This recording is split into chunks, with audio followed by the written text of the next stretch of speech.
Good morning student, BEd first year. BEd first year में business study में आपके सिद्धांत चल रहे थे टॉपिक, और पार्ट 3 था ये, है ना। सामान्य सिद्धांत मैंने आपको बता दिए थे बेसिकली कि हम किसके आधार पर टीचिंग करवाते हैं। ठीक है, जैसे बच्चों को रुचि हम अभिप्रेरणा के माध्यम से देते हैं, और जब अभिप्रेरणा के माध्यम से हम रुचि देते हैं तो बच्चों को उसके प्रति, विषय वस्तु के प्रति क्या होता है, उस अधिक से अधिक ज्ञान ग्रहण करने की तत्परता रहती है। और जब उसे अधिक से अधिक ज्ञान ग्रहण करने की तत्परता रहती है तो उसके कौन कौन से साधन माने, कौन कौन से आधार बन जाते हैं। ठीक है, तो इसके अंदर जो नेक्स्ट था कि हम जब क्लासरूम में शिक्षण करवा रहे, जब बच्चों को टीचिंग करवा रहे, तो हमारे क्या क्या सिद्धांत होने चाहिए, बेसिकली क्या फैक्ट्स होने चाहिए। पूर्व निर्धारित योजना बनानी चाहिए, उद्देश्य निर्धारित करने चाहिए, अनुशासनात्मक होना चाहिए, अभिप्रेरणा की रुचि होनी चाहिए, रुचि का बच्चों को जागृत करना चाहिए, अभिप्रेरणा की अभिव्यक्ति होनी चाहिए, बार बार अभ्यास कराना चाहिए, बच्चों को गृह कार्य देना चाहिए। तो ये जो सारी चीजें आती है जो हम बेसिकली टीचिंग करवाते हैं, वो किसके अंतर्गत होती है, सिद्धांत के अंतर्गत होती है। अब जो नेक्स्ट सिद्धांत है वो है सामाजिकता का सिद्धांत।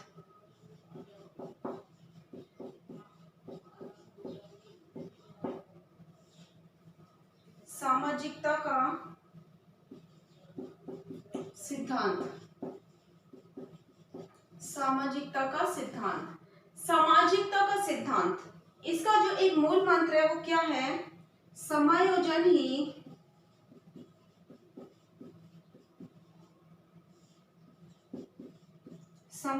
ही शिक्षा है।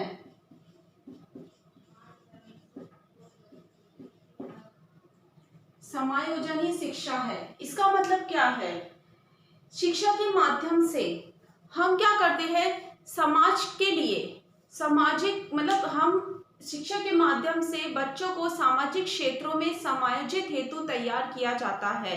तो व्यवसाय अध्ययन शिक्षक को ये मतलब ध्यान में रखना चाहिए कि जब वो अध्ययन करवाए बच्चों को तो समाज से रिलेटेड, मतलब बच्चों के अंदर सामाजिक विस्तार हो, एक तरह से सामाजिक कौशलों को विकसित करे, सामाजिकता को एक तरह से समाज को आधार बनाते हुए, उसके समय को निर्धारित करते हुए, आधार बनाते हुए शिक्षण क्रिया करवानी चाहिए, जिससे बच्चे समाज में क्या कर सके, समायोजन स्थापित कर सके।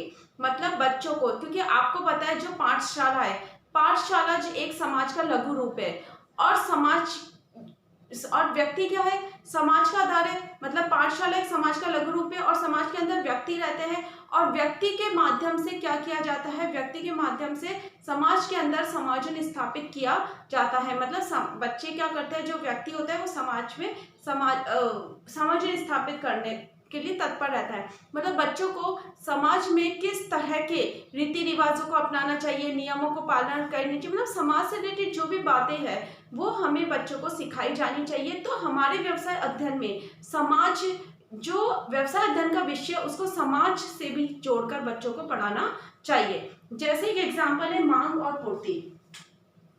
एक प्रकरण है मांग एवं पूर्ति।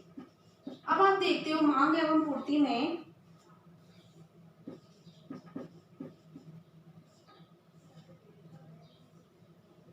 मांग एवं पूर्ति, मांग और पूर्ति दोनों का सीधा संबंध किससे होता है, समाज से होता है। तो हम कह सकते हैं व्यक्ति और समाज के एक दूसरे से क्या होता है, घनिष्ठ संबंध होता है, क्योंकि जो मांग व्यक्ति के द्वारा की जाती है उसकी पूर्ति कौन करता है, समाज करता है। इसलिए इन दोनों में हमें क्या स्थापित करना चाहिए, संतुलन स्थापित करना चाहिए। और असंतुलन की अगर स्थिति रहेगी तो ये माना जाएगा, अगर मांग बढ़ेगी तो उत्पादन क्या हो जाएगा, उत्पादन के भाव क्या हो जाएंगे, बढ़ जाएंगे, और अगर मांग कम होगी तो उत्पादन की वस्तुएं क्या हो जाएगी, घटती चली जाएगी। तो दोनों ही एक दूसरे के लिए हानिकारक है। मांग का अधिक उपयोग, अधिक मांग और कम मांग दोनों ही क्या है, अनुपयुक्त मानी जाती है। मतलब एक तरह से मांग और पूर्ति में हमेशा संतुलन स्थापित किया जाना चाहिए, और वो संतुलन कौन स्थापित करता है, व्यक्ति और समाज। इसलिए ये माना जाता है कि व्यवसाय अध्ययन शिक्षण के लिए बच्चों को सामाजिक समय के रूप में, मतलब संबंधित कर पढ़ाने के समय कक्षा शिक्षण के सिद्धांत को क्या करना चाहिए, शिक्षक को ध्यान रखना चाहिए। यह आपका क्या था, सामाजिकता का सिद्धांत था। अब आता है आपका नेक्स्ट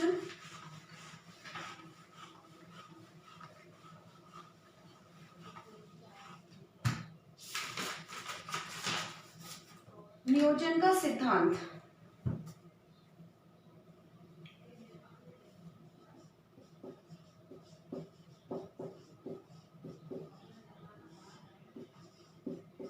नियोजन का सिद्धांत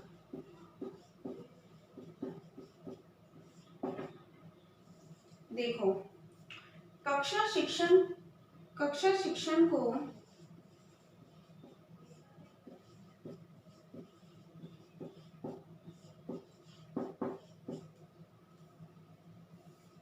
उद्देश्यनिष्ठ बनाने तथा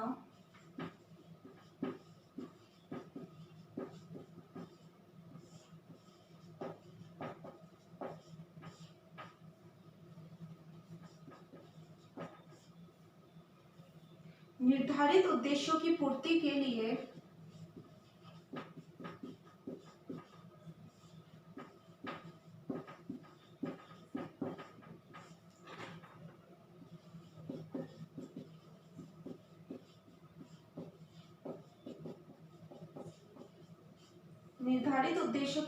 के लिए यह आवश्यक है कि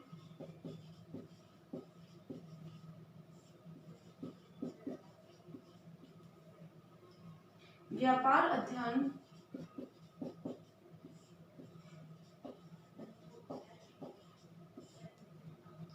अर्थशास्त्र के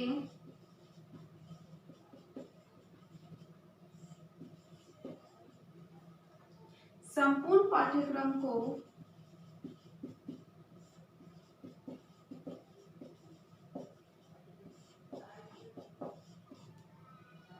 विद्यालय की समस्त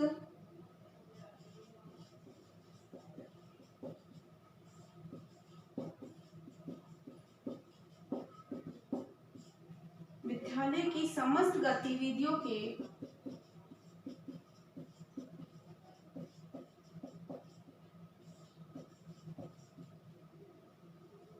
विभिन्न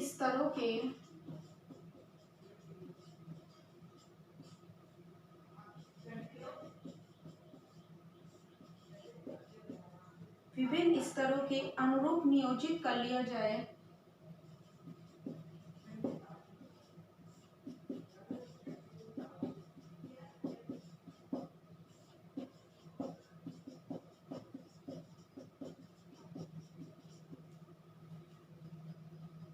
शिक्षण कार्यों को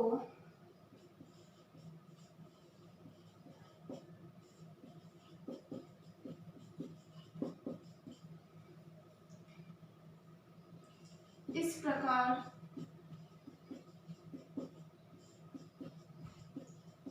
नियोजित कर लेने से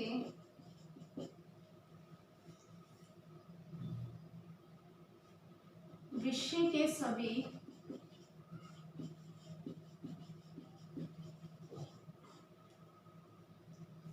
पक्षों का अभ्यास हो जाता है।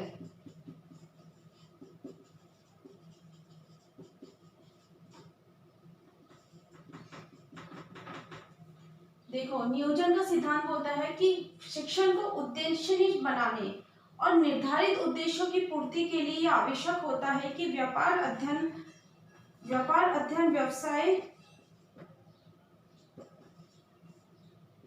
अध्ययन के संपूर्ण पाठ्यक्रम को विद्यालय का समस्त गतिविधियों के विभिन्न स्तरों के अनुरूप नियोजित कर लिया जाए। शिक्षण जो होता है, शिक्षण कार्य को इस प्रकार नियोजित कर लेने से विषय के सभी पक्षों का अभ्यास हो जाता है और गति में क्या आती है, गति में वांछित प्रक्रिया गति क्या होती है, गति सुचारू रूप से चलती है। शिक्षण की जो गति होती है, पढ़ाने का जो सीक्वेंस होता है वो क्या होता है, कंटिन्यूसली चलता है। मतलब ये माना गया है कि नियोजन सिद्धांत ये बोलता है कि जब हम व्यापार अध्ययन के संपूर्ण पाठ्यक्रम को विद्यालय के समस्त गतिविधियों के रूप में अगर पहले से योजना स्थापित कर ले, मतलब हम एक पहले से प्लानिंग स्ट्रेटजी अपना ले कि हाँ हमें ये करना है, हमारा एक तरह से हम उस मतलब प्लानिंग के साथ साथ अगर कोई भी कार्य करता है तो वो सुचारू रूप से चलता है, और इससे निश्चित अवधि में किए गए और निश्चित उद्देश्य जो हमें ज्ञात मतलब प्रदान करने हैं, बच्चों को ग्रहण करवाने हैं, मतलब हमारा जो क्राइटेरिया, हमारे जो उद्देश्य होते हैं वो एक निश्चित समय में हमारे पूरे हो जाते हैं। किसके माध्यम से? नियोजन के सिद्धांत, मतलब एक पूर्ण नियोजित मतलब जो विषय वस्तु का जो कंटेंट होता है, जो हम पहले से उसका प्रिपेयर कर देते हैं, प्लानिंग कर देते हैं, उसके माध्यम से हम क्या करते हैं, सुचारू रूप से मतलब शिक्षा प्रक्रिया को हम क्या बना ले सकते हैं, सुचारू रूप से संचालित कर सकते हैं। यह आपका क्या था? नियोजन का सिद्धांत था।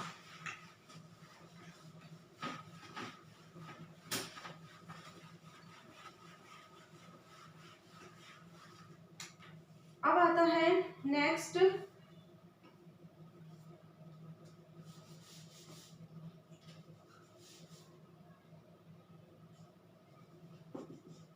उद्देश्य निर्धारण का सिद्धांत।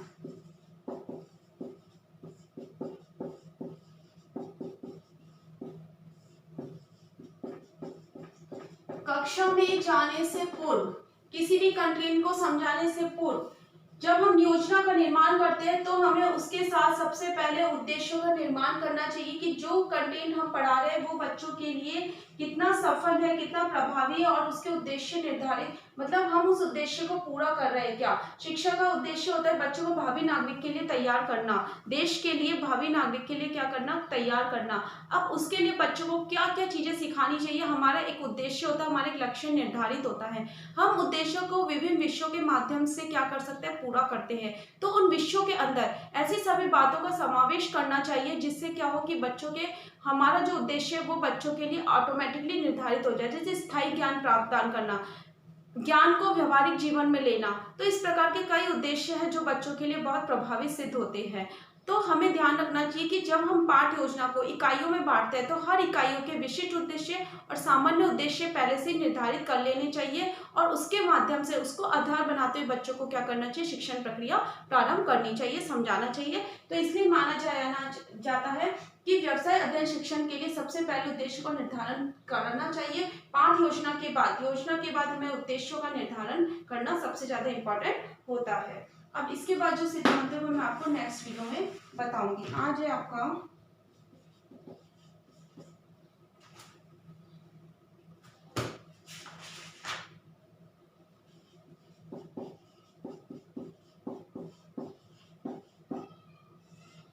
सामाजिकता के सिद्धांत को